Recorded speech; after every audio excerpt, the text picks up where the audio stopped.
चलिए आज मन की दुनिया की एक गहरी सैर करते हैं। हम समझने की कोशिश करेंगे मनोविज्ञान को। ये वो विज्ञान है जो हमारे हर विचार, हर एहसास और हमारे हर काम के पीछे छुपे क्यों का जवाब ढूंढता है।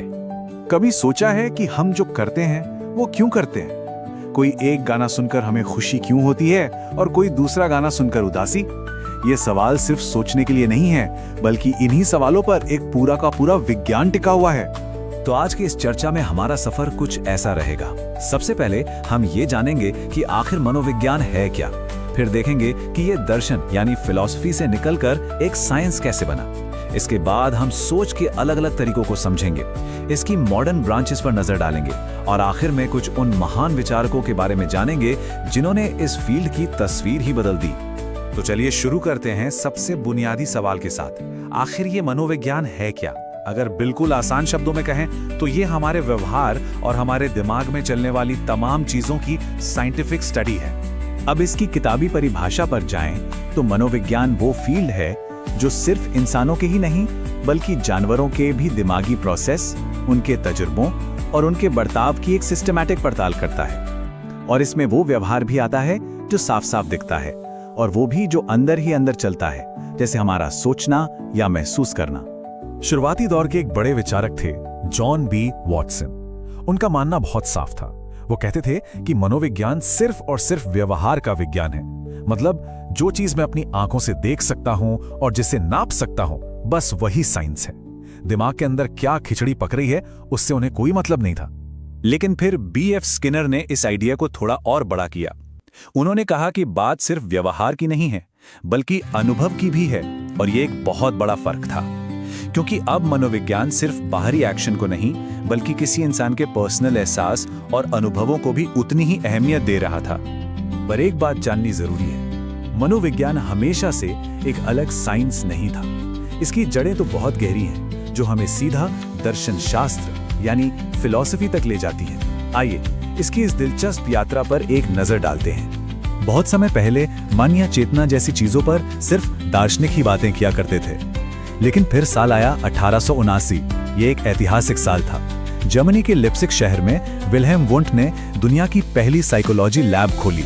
बस यही वो पल था जब मनोविज्ञान ने फिलॉसफी का हाथ छोड़कर एक अलग एक्सपेरिमेंटल साइंस के तौर पर अपना सफर शुरू किया। और जैसे ही मनोविज्ञान एक साइंस बना, इंसान के दिमाग और बर्ताव को समझने के लिए कई अलग अलग नजरिए या कह सकते हैं कि स्कूल ऑफ थॉट सामने आने लगे। इनमें 3 सबसे बड़े थे।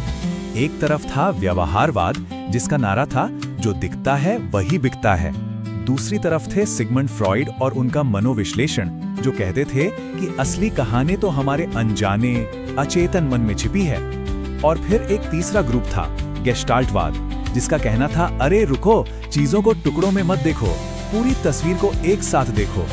इन्हीं शुरुआती आइडियाज ने आज के मॉडर्न साइकोलॉजी की नींव रखी। और आज ये फील्ड इतना बड़ा और फैला हुआ है कि इसकी बहुत सारी अलग अलग शाखाएं बन चुकी हैं। आज साइकोलॉजी हर जगह है। मेंटल हेल्थ क्लिनिक से लेकर स्कूलों तक, बड़ी बड़ी कंपनियों के ऑफिस से लेकर क्रिमिनल्स के दिमाग को पढ़ने तक, और तो और जानवरों के बर्ताव को समझने तक इसकी पहुंच हर जगह है।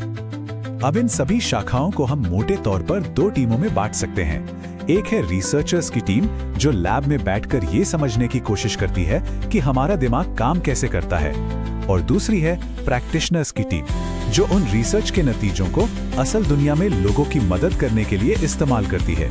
मतलब एक टीम क्यों का जवाब ढूंढती है तो दूसरी टीम उस जवाब से कैसे मदद की जाए इस पर काम करती है।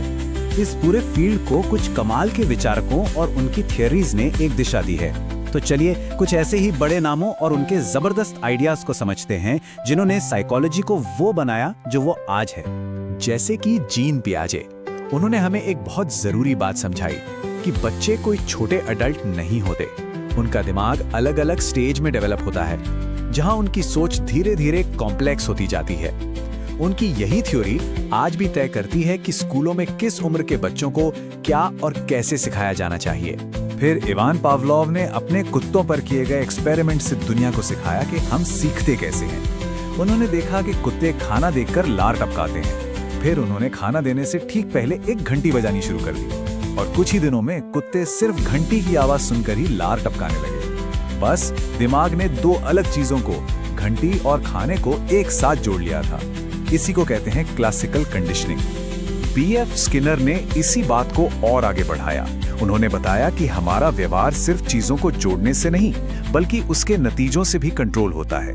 मान लीजिए एक चूहा एक बटन दबाता है और उसे खाने को पनीर मिलता है, तो वो उस बटन को बार बार दबाएगा। लेकिन अगर बटन दबाने से उसे हल्का सा शॉक लगे तो वो उससे दूर रहेगा। यही इनाम और सजा का खेल हमारी आदतें बनाता है। और आखिर में अल्बर्ट बंडूरा ने एक और मजेदार बात बताई। उन्होंने कहा कि हम हर चीज खुद गलती करके नहीं सीखते, हम तो दूसरों को देखकर उनकी नकल करके भी बहुत कुछ सीख जाते हैं। जैसे बच्चे अपने बड़ों को देखकर सीखते हैं। इसी को सोशल लर्निंग कहते हैं और ये हमारे समाज और संस्कृति का एक बहुत बड़ा आधार है। तो फिलॉसफी की बड़ी बड़ी किताबों से निकलकर हमारी रोजमर्रा की जिंदगी तक मनोविज्ञान ने एक बहुत लंबा सफर तय किया है। ये हमें खुद को और हमारे आसपास के लोगों को बेहतर ढंग से समझने का एक जबरदस्त टूल देता है। तो अगली बार जब कोई फैसला लें या किसी के रिएक्शन को देख के हैरान हो, तो एक पल के लिए जरूर सोचिएगा, इसके पीछे की साइकोलॉजी क्या हो सकती है।